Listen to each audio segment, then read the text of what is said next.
From the studios of Foxboro Cable Access, located in the center of Foxborough, Massachusetts, you are watching Around Foxborough. Hello, my name is Joe Sanders and I'm your host today for Around Foxborough. And our guest today is a very special lady, Angela Turner. Welcome, Angela. Thank you, Joe. It's great to be here. So you're going to hear and see a lot from Angela today. And let's start with, Angela, how we met. It was very interesting. Some of you may have seen some of the programs already this year about the Painted Fox Art Gallery that recently opened.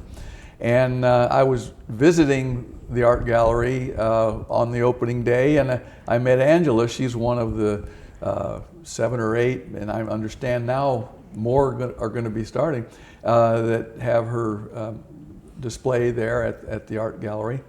And her story was, when I met with her, and she's going to tell it here, but her story is very interesting and has to do with COVID. So I took some notes that I had written during COVID. I have a blog site. Now I'm going to kick it off with that. Then I want to really hear from you. Okay? Okay. Work for you? Okay. So I wrote, first of all, get up and make your bed right away in the morning. Don't be laying around all day. Improve your eating habits. Okay. You can't go to restaurants, so buy healthier food. Walk a lot, okay? Get out and use social media to communicate with people. Go through your finances, cut back on things that you don't need, and don't sleep all day. So, I mean, that was general stuff. Drink a lot of water, too. But you had a very interesting COVID-related story to tell, and I was wondering, could you kind of kick us off by telling us that story? Sure. During COVID, there was a lot of time to play with my art materials, which I do all the time. But it gave me the space to really think about the meaning of making my art. I've drawn and painted for my whole life, and it suddenly clicked with me that I had time to tell my whole story, why this art matters in the world, not just as something of an accomplishment, but as a message, as what actually the reason I put the paint on the canvas. Okay, well, continue, share that. Well, there's been many wonderful moments in my life where I just felt like things fell together just right in the right time, in the right place. This gallery is one of them. That we have this level of professional art right downtown Foxborough. It's just kind of wonderful. Yeah. There are not many art galleries around here. Yeah. But as far as a personal thing, my children are just light up my eyes, and my art keeps us connected. Oh. I have 2 sons who are not generally the best communicators, but we can communicate with art. And it doesn't have to be like super wordy. It can just be, I'm struggling. We all struggled during COVID. We, couldn't see our friends as much. There wasn't the social things to do. But we could talk about a painting. We could visit a museum online. We could do things together. And it really mattered, and it always has. Even when they were younger, I would be painting while they were at school, and they'd be like, Mom, what did you do today? Isn't that's a different spin on what did you do today? It's usually the parents asking the kid, and the kid saying nothing. Yeah, and it did help bring them out of their shell, I think, a little bit. Of course, we went through all the phases that kids go through, but it's always been our fallback. And my younger son just is getting an apartment right around the corner on Baker Street. Oh my! And the first thing he did was hang up his artwork. Oh, that's fantastic. You meant, look, give you a little breath here. You mentioned COVID and because before the show we were talking a little bit about what we were doing during COVID, and I had forgotten I was working for the census. And the one thing you don't want to do is go knocking on doors during COVID. But anyway, back to the flashback to. So, Angela, so let's talk about what's next to you right here. This beautiful piece of art. This has been in progress for quite a while now. It's actually a chapel in Medfield that they're converting to a musical performance space.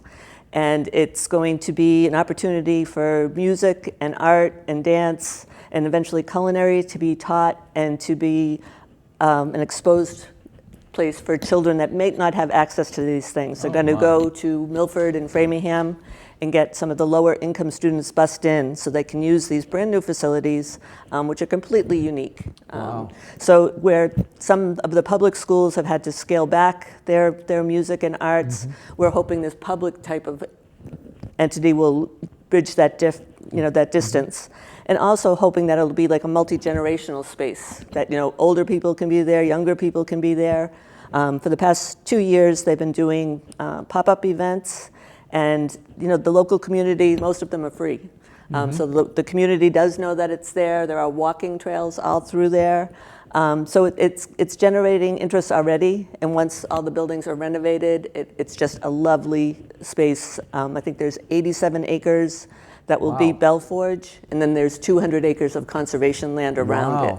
So it's just a very lovely space right off of Route 27 in Medfield.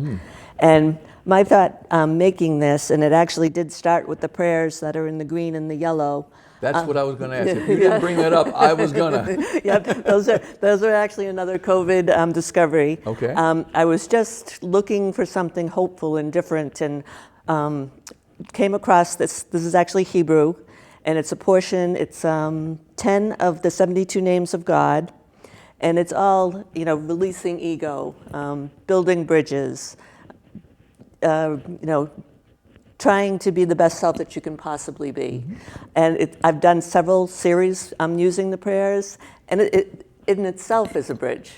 Because everybody, if you happen to be Jewish and you happen to know Hebrew, the prayers are memorized.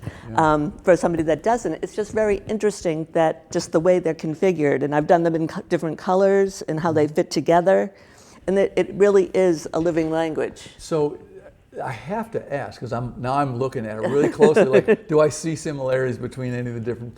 So how did that rise in your viewpoint? How did that just show up in your life? I think it has been always, I've always liked to have interesting titles to my work, as well as, invested some of myself in the image. I think this was just the combination of needing something so hopeful close to home. Where I had been out walking my dog and spending a lot of time in nature, and I just needed more community. Now this is talking about during COVID specifically? Yep. Okay. And I think in general anyway, as artists in this area, there's not a lot of places that you're really encouraged. There isn't really a place that you can go locally that's really for artists. I think that's why the Painted Fox is a wonderful addition. We are actually artists there doing gallery time. These are our pieces. Well, now specifically the Hebrew language. Can you help me understand how did that idea? I would have never thought of that. Well, I actually tried to learn Hebrew during COVID. And it's more difficult than you might imagine. Well, you showed me a book when we were at the gallery. There's actually 22 letters in the Hebrew alphabet. And they actually have a type of personality. Like there's actually a meaning in each one of these forms. Like this is the Aleph, this is above heaven and below heaven. So I was going to say, would I be putting you on the spot if I asked you to translate some of this?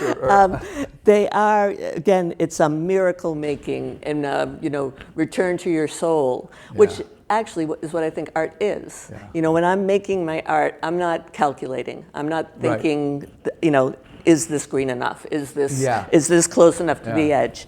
I'm thinking of, does this make sense to me inside? Is this what I want and where I want it?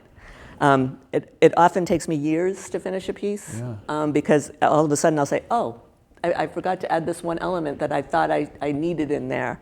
I have another piece that has a dancer. And it took quite a while before I realized what she needed to be doing. I have a question that I didn't think about till now, but this is not gonna be something, what's he gonna ask? My pastime, if you call that, is writing stories, but stories that occurred in my life, And sometimes the way it works for me is, I'll say, I'm going to write it, and I say, no. And then I'll wake up early some morning, and I'll have a rush, and I'll just write it one time, and it ends up being what I use. And then I think, oh man, I forgot all about that. Later on, I'll take a look at it. And I'm just wondering if like, when you just describe going back, say, oh, I didn't do this. That reminds me of what I do sometimes when I'm writing. Explain that. Well, first of all, do you have any other paintings where you've done this, used the Hebrew language on? I'm just curious. I actually had done some circular panels that had them. Oh, yeah. And I actually did some carving and some embedding of glass into them. So they were kind of a stained glass theme. Oh, yeah. Which people loved them. I mean, they Yeah. just, people wanted to live with them. They wanted those messages to be with them. Yes. I think, again, that is the bridge of art. Yeah. I stumbled a little bit in the beginning, do I put words into a painting? Mm-hmm. Does that make the message just Right. the symbols? But I think the combination of both is actually what we need. Yeah. Because sometimes you have a wonderful idea, but it's not quite there in the Yeah. painting. So if you combine them, it's a little bit more of a combination. So now I'm studying this, and I'm seeing you have 5. What would the 3 symbols? Would that be a sentence or an idea, or each group of 3, or is it a group of 3? It is a group of 3. Okay. Like the 3 smallest ones. Yeah. Mm-hmm. That's yud yud yud, Okay. and that's a priestly blessing. Okay. But that can be a blessing from anybody. That could be a blessing from me to you. Okay. That works. Yeah, right. You walk into the gallery, and I'm glad to see you, Yeah. and you're glad to see my art, and that's all it is. And now, do you say the words to each other, or is that just the description of the symbols? Or No, that's actually the verbiage Okay. of the symbols. They do function as a spoken language, or they do Okay. function as a visual language. I mean, as I worked with them, I had my favorites. Sure. After you've done them, 30, 40 times, you kind of bond with some of them. And I actually think, that is part of what we do when we speak. Yeah. The tone of my voice, the speed of my voice. Yeah. This is a visual language. Okay. And that Yeah, actually sure is right supposed really to be a living language. Like all of it has meaning. So the engineer in me has to ask. I see there's 5 groups of 3 on each side. Is there any parallel between the two, or are they kind of on their random as you thought of things, or or was that even a concentrated effort? No, that was actually where they fell in the group of 72. I think this is probably like 20 to 30. That they so they're are in sequence. Yeah, there is an order to them. Okay. And this just happened to be that middle section. Okay, oh, it's interesting. I never would have known to guess that. Yeah, but I mean, it's awfully fun. I mean, I've done this in a plein air setting, and just have people come up and say, why? I love it. Yeah. And again, kids, older people. Yeah. It doesn't. It's a place where people are just curious. Yeah. No, that's. Well, I was certain when I first, the day we met over there at the grand opening, and you started showing me the book where you had the Hebrew written, and I thought, wow. And it's a fascinating story. I mean, the tie into COVID, and he gave you the time to really get in deep into this, and I think it's a really fab. Now, you mentioned you have some other paintings with the inscriptions. Are those available to people, or how? They are available to people. I mean, I will, gladly do a commission if anybody had one in particular. One of my favorites is the healing power of water. I actually have one of those at the gallery. It actually has a depiction of a fish. I just think that one's just across the board, a universal. We know water heals. We know drinking clean water heals. We know swimming heals. Well, it saved my life. I was dehydrated and went to a hospital about 8 months ago, and I realized how important water is. Yeah. and it's just generally good. And how often do you really think of that? And people complain, but it's the best thing for you, and it's the cheapest you can buy. So. Yeah. So I mean, every one of the 72 names is very applicable. They're not these lofty, impossible things, and they are uplifting. Yeah. Well, our show will be this program will be shown many times in the late summer, early fall, and the gallery itself opened in July 19th. We're in August here now.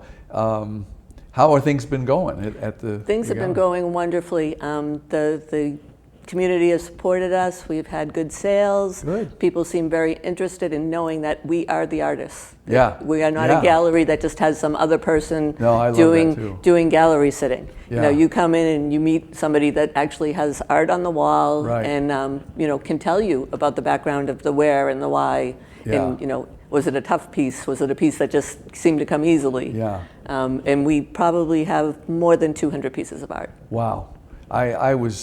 I really, really enjoyed that I mean, talk about serendipity. I didn't even know we had this 10 days before.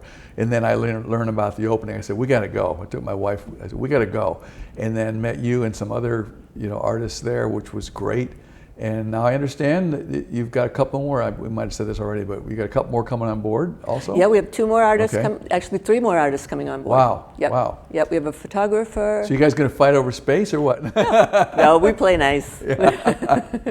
First rule of the gallery. Yeah. Well, that should be. You don't want to see it, But, well, so now, are there any other open houses planned or anything? We are having a reception on September 6th. Okay.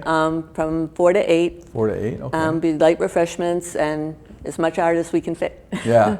One thing I learned about the gallery was who somebody told me that it was a local townsperson who had the space, and I found out that it was, well, I guess we said it on the show, it was the Miller family, she's the executive director over at the Marilyn Robin Performing Arts Center, and she rented the space, and now it's being used for that. So it's perfect for an arts area for Foxborough. I mean, it's just a brilliant concept, and I'm so glad that it's doing well, and I'm sure it will continue to do well. Let's see, I'm trying to think. It was the summer when it was open. Is there? I have no idea the answer to this. Is there a season or a peak season for art, or It really is.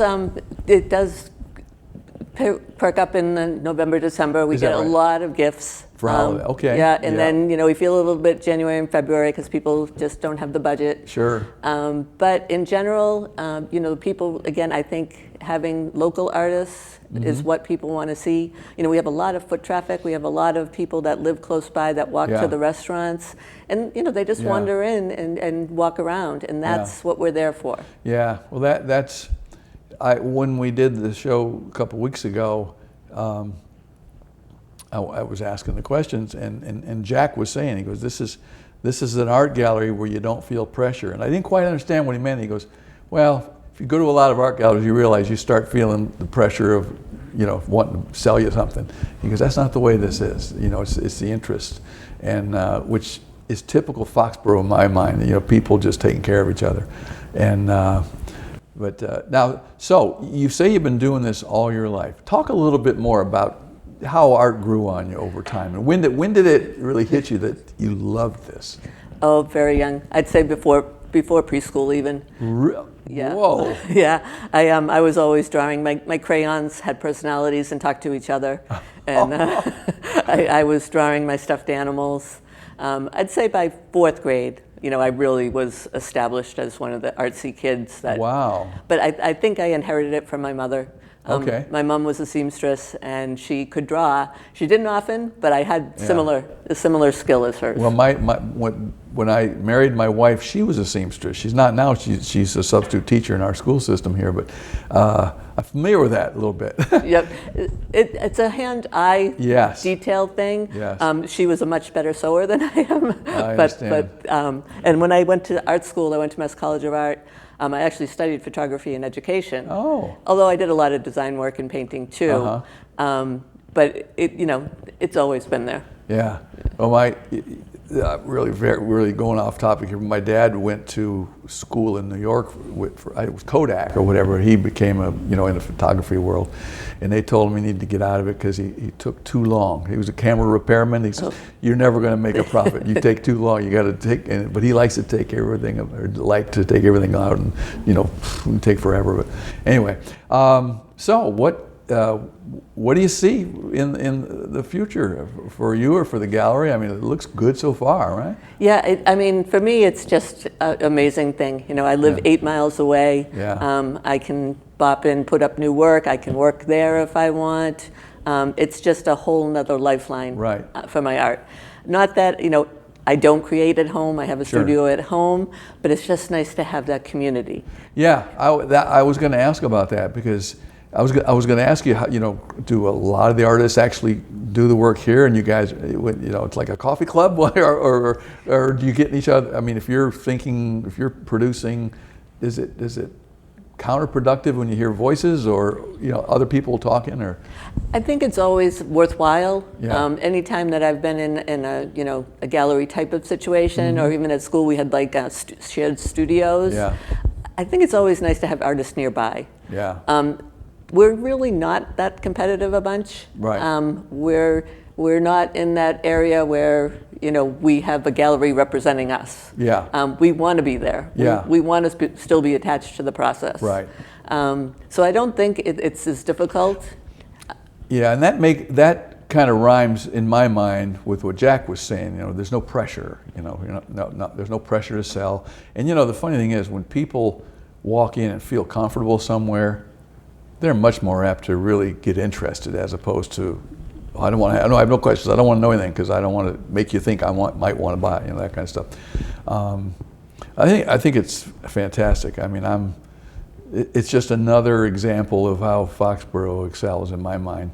And your work, I'm looking forward to going back over and visiting again, because I've only been there twice so far, and the second time was really quick. I brought my wife in, and your story is amazing. It makes me want to learn that. Was it 72? Did you say how many different words? 72 names of God. 72 names of God. I'm not going to ask what they are, but I have a notebook. You can take it home. Oh. I have 2 of them. Yeah. Well, we have a few more minutes. Is there anything you'd like to mention that I haven't thought to ask you yet? Anything at all? The other thing that I do is teach children. I actually teach children's art through the Millis Recreation Department. Okay. And you're saying that you were a storyteller. Yes. Made me think of something. I taught a story illustration class. Oh, really? And I kind of thought in my head, well, maybe we'll just do a story that's already out there. Yeah. We'll think of something that they know the story, and we'll just let them illustrate it. Yeah. I brought the supplies the first week, got the kids started. I told them, what we were going to do, how we were going to do it. They had their own story ideas. So, yep, we had character development, we had plot development, and we made books, and they were thrilled. It was That's pretty neat. It was very neat. Yeah. And teaching children is so fun. Yeah. And you just don't know what they're going to say while they're doing it. And they do open up. They relax. I often play classical music because I tried, peppier music, and they can't handle that. Yeah. So I put on the classical music, and they calm down, and they paint, and they're calm, and they talk to one another. Yeah. I know exactly what you mean. I work in the schools, and I hesitate to tell this, but it's funny, and I will. It has to do with children and their honesty and their openness. I remember when I was in Maryland substitute teaching, and I'm walking with this little guy, and he says, "Mr. Sanders, can I ask you a question?" And I said, "Sure." I can't remember his name now. He goes, "Why do you have so many white hairs in your nose?" I said, "Because I'm taller than you." But they're just totally open. If they see it, they say it, And you can't get upset. I mean, they're just being open and honest. I said, "Yeah, because I'm taller than you," But the kids, I think they instantly recognized, art teacher, and the rules are a little bit more relaxed. Yes. Because the first thing was, "Can we take our shoes off?" And I'm like, "Sure, you can take your shoes off. Yeah. Relax." Yeah, my experience with pre-K was a couple of years ago. I was a coach for t-ball and soccer. Okay, on the same days, and it was just a learning experience for nobody knew the rules, and we had coaches that were younger than me and then me. So I told those guys, "You teach the kids how to play soccer. I know how to play." I said, "I'll handle the parents," because they were there the whole time, obviously. So I would talk about the philosophy of what we're trying to train them to be good sports and all these kind of things, But I loved that. It was a lot of fun. Yeah. It was a lot of fun. So, well, it's open to you. If there's anything else that you can think of that you'd like to make. You mentioned already on the 6th of September, I believe, and that's from 4 to 8. It's a Saturday night, right? Yep, it is. 4 to 8 here, or at the you're at the corner Yep, here. we're at 6 Central Street. 6 Central Street, okay. And it's the Painted Fox Art Gallery. And the owner of that is Sharon White, and Jack Gannon helps.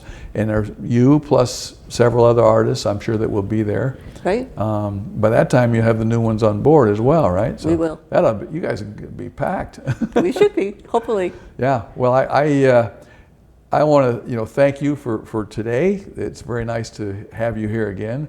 And here I can hear that story any number of times and love it each time. So, I just want to thank you. And anything else? No, thank you very much. Well, thank you, Angela Turner, artist. And that's it for today, folks, from around Foxborough. We'll see you next time.